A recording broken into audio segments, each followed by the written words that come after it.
Oh, hello, everybody, and welcome to this week's episode of the Master Your Mental podcast. I am bringing on a really, really cool guest for you guys this week, an amazing woman who I actually met at a very cool event. So I'm going to be introducing you to her here right now. Her name is LaToya, and she is an author, counselor, women's empowerment life coach, specializing in depression, anxiety disorders, personal development, healing, and growth. So I am super excited to have her here today and to dive into her experiences, her story, her work, and how to really tap in to uncovering your true purpose. So, and I couldn't think of a better person to dive into this with than when I met LaToya, because we had such an instant connection. And I was like, this is so cool. So I can't wait to have her get into this with you guys. So welcome, LaToya, to the podcast. Welcome. I'm so excited. Thank you so much for inviting me. Hello, everyone. I'm so just grateful, to have this experience. And for you, you are so amazing. When I met you, it was an instant connection. And I'm so grateful that you are doing this and having us come on and just really give that experience and, life lessons. So, hey. Thank you. Yeah. So like I said, just so excited to have you. And before we go ahead and dive on into the topic here, I would love if you could just tell us, what is it that lights you up in this life like nothing else? Well, what lights me up would be the service and, just what I can give and offer to help people be the best version of themselves. That it gives me great pleasure to do, and when you're doing your purpose, hey, you're helping making the world a better place. Yeah, no, 100%. And I just, I love that you mentioned that piece of it, the service aspect of really helping people do what we're talking about, right? Which is uncovering and unlocking this true purpose and this potential and what this is all about. So I'd love to hear from you, like your personal story on this, because that's always what's so cool to hear, and just how you use your story and your journey to do what you're doing today. So how did you get into this type of work and working with clients in this way? What was it? Okay. As you had spoke about the anxiety and the depressions, and that is something that I dealt with, and it really like took over my life at first. And I experienced the anxiety going through it when I was in labor, and that was a big deal for me because whew, when you're trying to, push and not really having that experience on Lamaze class or, and that was that time when that anxiety came and it visited me, and that was something that it was very detrimental because I was pushing and I wasn't pushing enough. And so anxiety came and said, hello, LaToya, I'm going to stay here a while. And while I'm trying to push, her airway was being restricted and she couldn't breathe. And so everyone kept saying, Toya, push, push. And when you're going through that, there's nothing that's being penetrated in the inside. Your mind is not thinking about anything, but you are so paralyzed at that moment. And that's where I was. And so looking around, seeing everyone crying and calling my name, push, push. And it was a midwife that came over to me and she spoke very softly. She said, LaToya, your daughter needs you. She said, I need for you to push. On a count of 3, you are going to push your hardest. And at that time, I knew that I had to do this. My daughter's life depended on it. And so she counted to 3. And after that, hey, God did the rest, honey, because I had a healthy 7-pound, 7-ounce baby moment. That was something that I knew I couldn't allow it to immobilize me anymore. I had to push through that. And so here we are today, you know. Oh my gosh, that's such a beautiful story. And just hearing you share that moment of literally going through that experience and having that be so crucial and dependent on her life. And that's something that you can compare to, like you mentioned, the feelings of the anxiety and depression and having to literally push through that, right? And try to move forward. So you actually lived it, you experienced it, that you went through that, and you're taking that experience.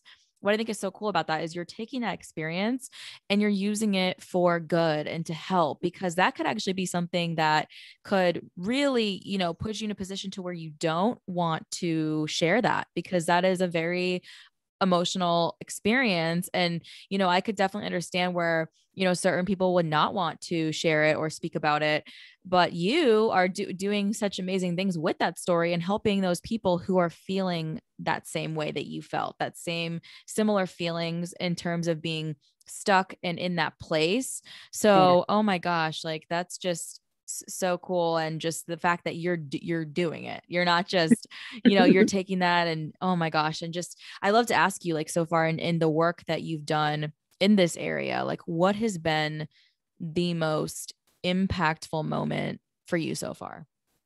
Well, just when my clients really have that aha moment, of being able to, or knowing that, hey, I already have the tools that I need in me already. I just need to strengthen, exercise, and execute. And at that moment, when you are able to take a person from fear that has been immobilizing them for so long, and then being able to bring them in a different light, mentally, physically, and emotionally.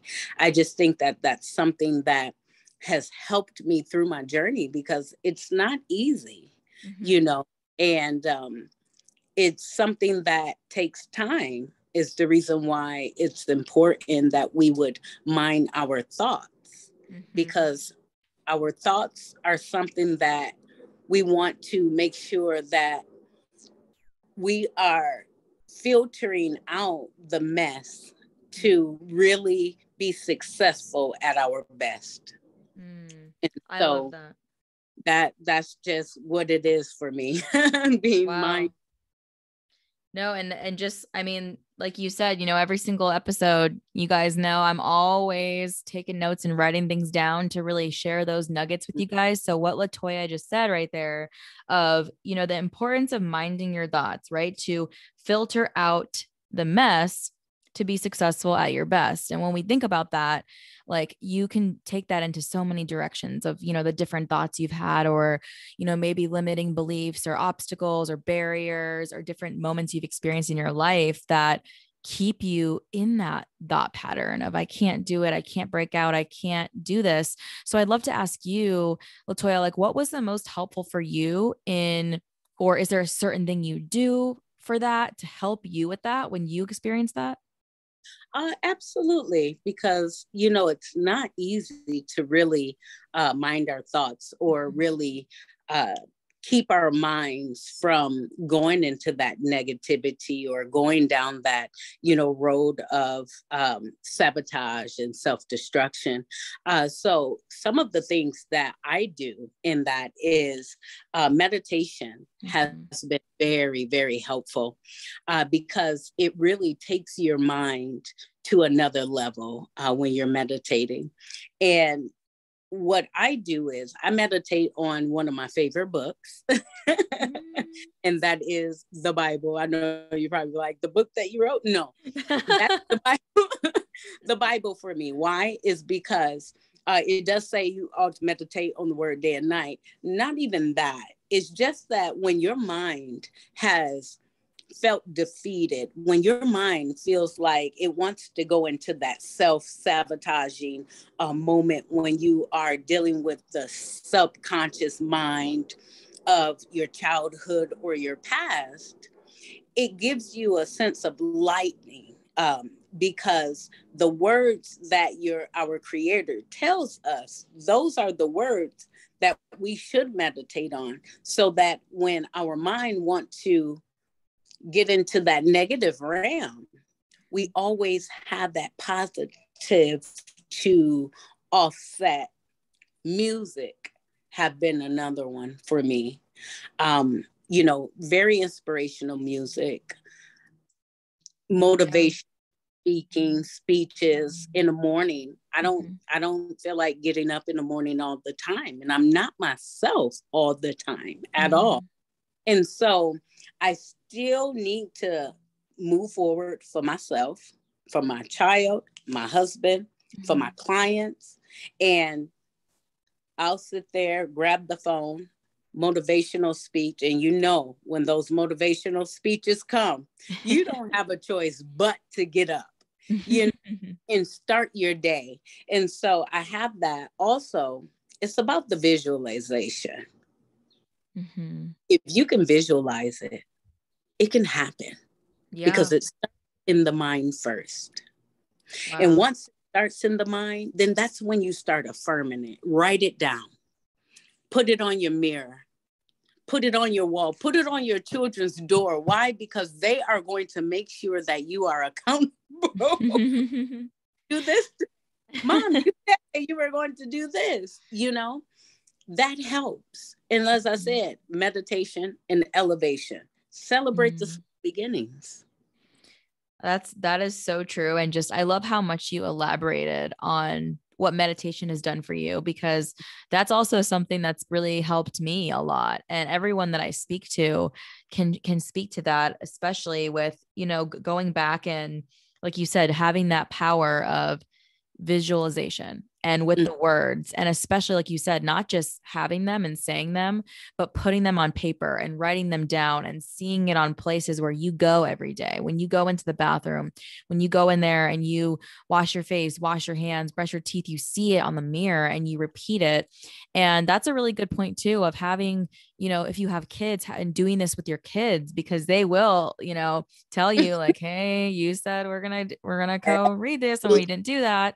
So that is amazing. That's such good advice, because I feel like that's such a good place to start, starting small, because if you can talk about this, like when you first got into meditation, because I know for me, like I found it pretty challenging to just quiet your mind. Like, did you have that experience too when you first started with it? When I first started, it was a struggle, and it's going to be that, because we have 50 million things going through our minds at once. After our day is done, we still have things. And so it took me to have to write down everything of my day, because we always have, I got to do this. I have to do this. And so I write down everything. And so I categorize it, what I can change and what I cannot. The things that I cannot, that is beyond my power, that's what I discard. The things that I can, I go ahead and, okay, can I do that? Okay, when am I going to do that? Okay, yep. And then boom, after I gotten all of that out of my mind, then I can go into my meditation. Why? Is because I'm able to receive what is coming in, what is coming, filtering out that mess, and that's what. I love that, because especially when you mention out the difference between what you can and what you can't control, because I feel like it can get, especially when you're first starting out and trying to, get into meditation or get into doing this kind of work, like you talk about, with healing, and when you experience anxiety and depression and other things that you're going through, it can be easier to focus on the things that you can't control, because, you can say, oh, I tried this thing or this thing and it didn't work, and I don't know. And you can get pretty doubtful, but that is such a great exercise to do, because that way you can actually put dates and deadlines and make a plan like you outlined, right? So the things that, because it is true, like you said, when you can really look at your life and say, okay, what are my relationships and what am I doing with my time and where am I spending, what environments am I in the most, different things like that, because sometimes we feel like it's a challenge to do it because it's a change and it's new and we're trying to, get better, and it can be scary and it can be intimidating, but you break it down in a way that it's simple. It's an easy process. If you're a visual person like we are, to have it on paper is great to see that. So I think that is such a great tip for people to try out, of making that list of things that you can control, things that you can't control. And then the beautiful thing about that is there's probably some things on that list that you put on the can't control side that you can control, that you'll look at that paper and you'll say, oh, wow, like I actually can control this. But then that starts to open your mind more. And that's the most beautiful thing. And really brings me back to, wanting to ask you, something else with this too, of, especially when we're talking about helping people who've gone through different periods of depression and anxiety. Is there a certain exercise or something that you've been able to give them that you found has been really effective? Absolutely. Self-talk, coaching, listen. People say, oh, so talking to themselves, talk to yourself and answer yourself. Okay. Because when the depression tries to come and set in, you have to immediately, excuse me, no, we're not going to do this. Calm down. You're in a safe place. And it takes you to have to go over some of the things that you have accomplished. That's why I said celebrate the small beginnings. Why? It's because your mind will try to tell you that it's not enough, that you're not enough. And then what happens? Wherever the mind goes, the body follows. Your mind starts telling you stuff. Now you start feeling down. Now you start feeling like you're not enough. But you have to continuously talk to yourself and feed yourself with your mind, with your words, with your words, because your words are more soothing to your mind than someone else's. Your mind is going to listen to what you're telling it. And so I know that is one of the things that have helped me when my mind wants to take me down that road of depression. I immediately say, oh, no, we're not doing this. Toya, get out of there. We're not going, you know what? Mind, I rebuke you. We're not doing that. There was nothing that would be penetrating to my mind. We are going to live. We are going to do this. So I start feeding myself with the words, feeding. So no, that's such a beautiful way that you describe that, right? Of feeding your mind with those words. And I love how you talk about self-talk, because it's so true, right? I mean, even with you and your own story and your own experiences, because I know I can definitely do that, right? Where we reflect back to our lowest moments in our life, or where we felt we were at the bottom, right? How were we feeling? And like you said, your body follows the mind. So exactly what you said, when you're having those experiences and you're dealing with these different things and you're having these thoughts, you're going to feel it physically and feel those feelings of being down, and it can make you sick and impact your physical health. And then, how you end up treating others around you because of that storm going on inside your mind. So I love that you talk about that, when you, not just the self-talk, but to talk back, right? And it's not just like let it flow and the thoughts keep racing, to hold it, like you said, and have awareness of those thoughts. And that's a great point that you made of how helpful meditation is with that. Because meditation, like you said, when we can actually sit down and, do it for 5, 10, 30 minutes, however you guys do that, it really helps you in that moment start to develop, okay, wow, like I'm seeing these things coming in, and you just keep building, you keep doing it. And like LaToya said, right, it's a process. We keep stacking it on, we keep learning how to tackle these different areas. And that is so amazing. And such a good tip right there for how we speak to ourselves, right? How we treat ourselves, and then how that makes us in turn treat others and do that onto the outside. So love that advice. Love that tip that you just shared with us. And something I want to ask you, this is what I always love to ask everyone, because everyone always gives me a different answer. And it's so cool to see it because, everyone brings so much value to the table. And I love to ask you this, LaToya. So if you could tell me one thing that you're doing right now in this moment to master your mental, what is that thing? That one thing. Mm-hmm. It's hard. It's hard. One thing. Well, I would say just really having that, like I said, the biggest thing is mastering the mind because when you're mindful of the thoughts, the emotions, and your actions, then that's where you can master in other areas. So that's where I am. Mm-hmm. Biggest thing is mastering my thoughts, because as you elevate more and more, it's going to be more thoughts that's going to try to tear you down, that's going to try to control you, that's going to, because you are busting through higher ceilings and never being on that level or never experiencing. Of course, there's going to be different thoughts, especially when there's different people. Not everyone has the vision that you have. Not everyone can see what God has put in you or the purpose. So if you're not in the sight of, as I would say, like-minded people, then it can cause the mind to do a backdraw. And so I would say, if I had a tip, surround yourself with like-minded people, because your mind is always going to try to tackle you.